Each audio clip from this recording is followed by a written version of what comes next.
Let's Stop and Think, a literary narrative by Jemiah Greer. The value theory used to measure literacy within each student has always been varied and skewed from state to state, district to district, and even teacher to teacher. Some educators are hyperfixated on limiting literacies to mere reading and writing and what they have deemed to be standard English, while others similarly have used standardized tests given by the state to strictly determine literacy levels among young scholars. Scholarships have rightfully defined literacy as a cognitive and critical thinking skill used for comprehension in all areas and aspects of life. And yet, the way that it is measured and developed in students often uses binary conceptualizations, either dominated by performance or archaic practices and constructs. So why do we continue to see these same societal constructs dominating education? In Teaching for a Living Democracy by Joshua Block, it is boldly and correctly observed that most of us were brought up attending institutions that were molded after schools built on beliefs of conformity and shallow ideas of education. This quote fosters a legitimate question. When we as a people do not share the same culture, dialect, or subjectivity as each other, how can we expect that each of us will learn and express our literacies in the same manner? The educational institution has mistakenly confused academic excellence and literacy with sameness and duplication. After talking with a group of high school students, they conceptualized literacy as reading, writing, vocabulary, and comprehension of what has been read. However, when they were asked how they can best demonstrate their literacy skills to others, each of the students spoke about code switching being a necessary tool to best display literacy. Each student agreed that the major influences teaching them to code switch has been their parents and teachers, often correcting their African American vernacular English. They solicit a white mainstream style of speech to demonstrate their literacy skills, a term I first came across after reading Linguistic Justice by April Baker Bell.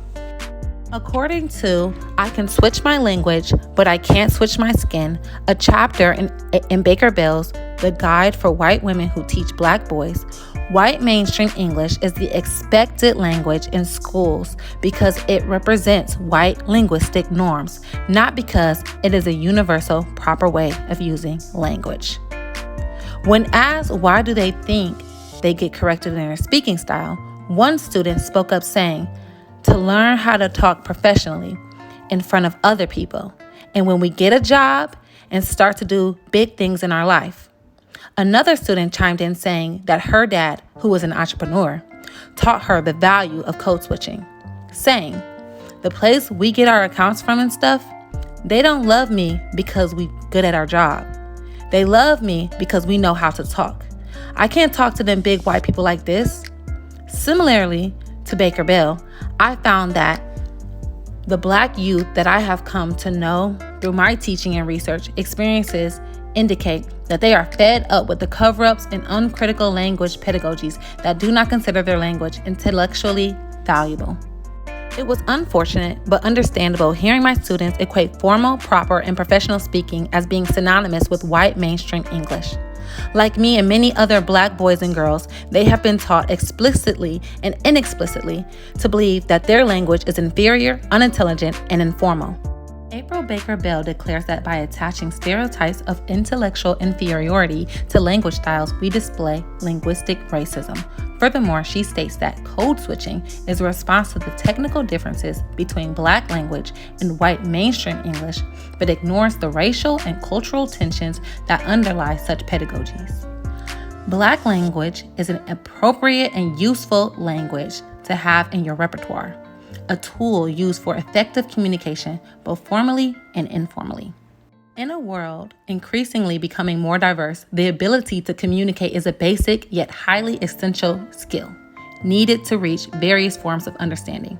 We find that discourse skills are not intentionally being taught by teachers to form critically aware and literate students. Instead, students are being taught language as prescribed, full of rules, instead of language as discourse. To be clear, I am defining discourse as the ability to communicate ideas, information, etc., and share reasoning on and for a particular topic or subject. In order to do so effectively, students need critical thinking and cognitive skills, skills credibly attributed to literacy, to assess their situation and audience. Scholars and academics refer to this as rhetoric.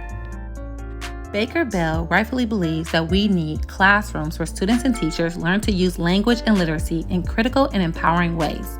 I believe that this type of learning works in developing powerful literacy within students, a skill that empowers them to command both a primary and secondary language in order to challenge the status quo.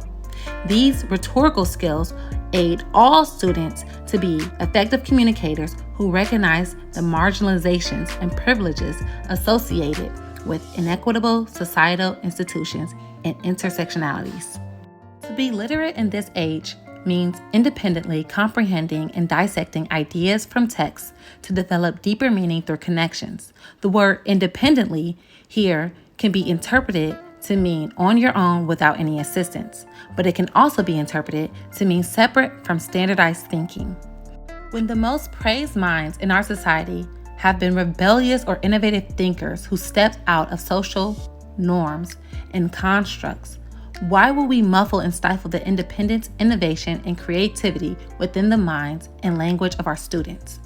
The goal of assessing literacy should include how students best demonstrate what they know, rather than the ease with which they learn, or a standardized way of portraying that knowledge, and the regurgitation of information given. The demonstration of knowledge should be more progressive in determining literacy levels. So why do we see so much standardization being taught in literacy? Could it be that we're emphasizing the wrong things? And could it be that with all this scholarship and research available, that the educational institution still hasn't reevaluated its societal practices?